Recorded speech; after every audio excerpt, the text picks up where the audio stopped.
I'm Amanda and welcome to another one of my quilt block tutorials. In today's video I will be showing you how to make this Churn Dash Block. This block is super simple and quick to make and is perfect for beginners. So let's get started!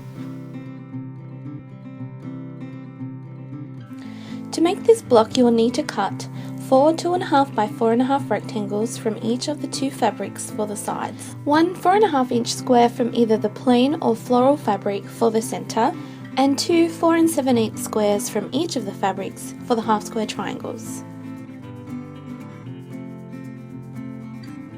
To make the half square triangles, take the two 4 7/8 inch white squares and mark a line using a lead pencil and ruler. Pair these squares with the floral print 4 7/8 squares and place a pin in the centre. Place these units to one side. Next, pair the 2.5 by 4.5 inch rectangles with one another and pin in place. Once finished, take the square and rectangle units to the sewing machine. Place the sewing machine foot along the left side of the pencil line and carefully stitch a 1/4 inch seam, taking the pins out as you go. Slowly feed the next square unit through, keeping the machine foot to the left of the lead pencil line. Once you've reached the end, remove the units from the machine, turn them around and sew a 1/4 inch seam along the other side of the lead pencil line. Now once you've reached the end here, take the rectangle units and begin to chain stitch them through, using a 1/4 inch seam until they've all been sewn. Remove the units from the machine and snip the joining threads. Place the rectangle units to one side. Using a ruler and rotary cutter, cut the square units in half along the lead pencil line. You should have 4 half square triangle units ready to be pressed open. Using a hot steamy iron, set the seams on each of the rectangle units. Then press the seams towards the darker side of fabric, and then do the same for each of the half square triangle units.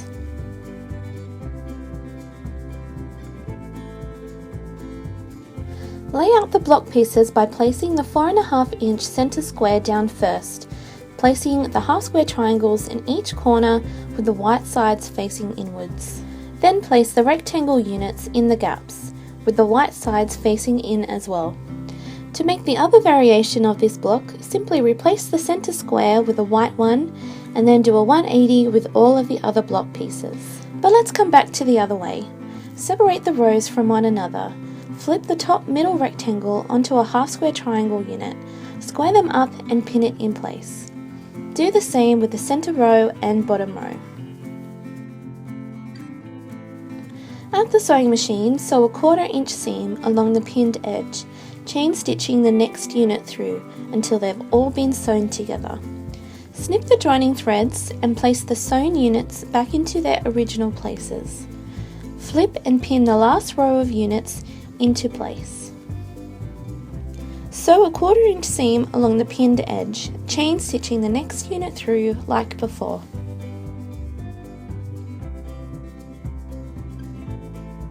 Snip the 2 joining threads. To press the rows, first take the centre row and press the middle seams inwards. Give the top of the row a good press as well. With the other 2 rows, press the middle seams outwards and then press the top.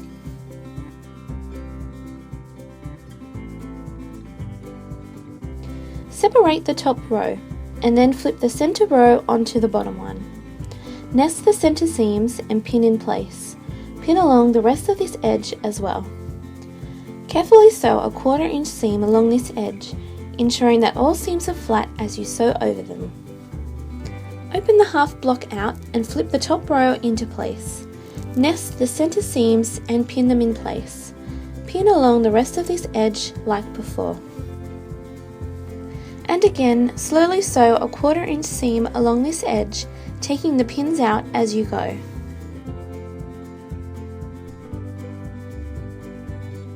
With a hot steamy iron, press the centre seams outwards at the back, then turn the block over and give it a good press.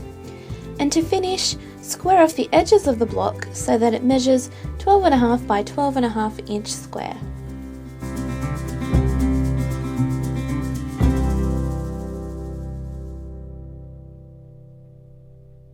So there you have it, that is how you make this block. I told you it was super simple and quick. If you have any suggestions of other blocks you would like me to demonstrate, comment down below and I will add them to the list. If you have any questions about this tutorial or anything else patchwork quilting related, comment below and I will definitely reply back to you. There is also a link down below in the description box to a playlist of all my other quilt block tutorials if you want to check them out. And of course, if you want to see more of the things that I do here on my channel, don't forget to subscribe.